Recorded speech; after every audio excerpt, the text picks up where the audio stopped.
faut dire que l'audit concerne des structures qui ont été tirées de façon aléatoire au sort donc, et qu'il va continuer dans les années à venir.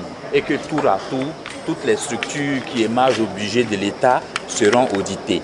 Il y a donc 21 structures qui ont été auditées, parmi elles des ministères, des sociétés d'État, et l'échantillon, c'est un ensemble de 135 marchés.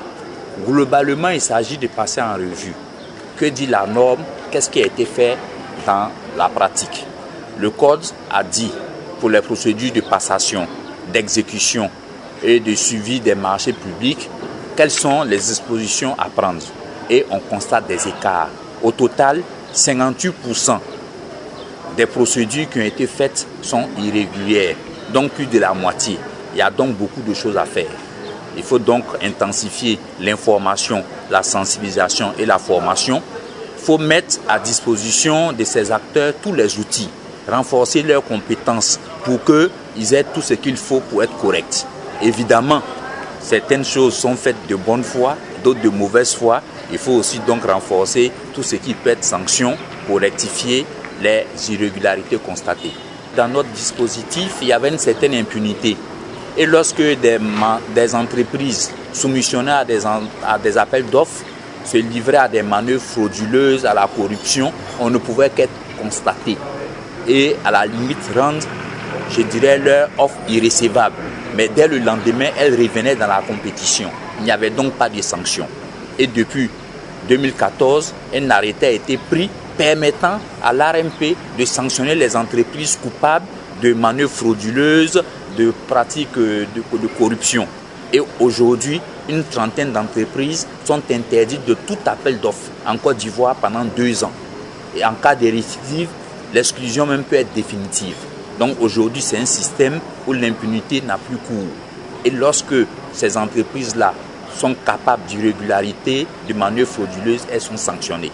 L'ARMP est compétente pour prononcer des sanctions contre les entreprises, les acteurs du secteur privé. Mais en ce qui concerne les acteurs de l'administration, l'ARMP ne peut que faire des constats et les porter à la connaissance des autorités compétentes qui, elles, prendront des décisions qui s'imposent. Mais dans tous les cas, en faisant un état des lieux, en faisant des constats objectifs, en dénonçant ce qui ne va pas, l'ARMP fait déjà sa part pour ce qui concerne ses attributions et le cadre dans lequel elle peut, je dirais, œuvrer. Ce rapport concerne les autorités contractantes. Les autorités contractantes en tant qu'acteurs du système, est-ce que ces autorités-là ont respecté les procédures? C'est sous ce temps-là que ce rapport est fait. Et l'ARMP ne peut pas sanctionner les autorités contractantes. Elle peut sanctionner les entreprises.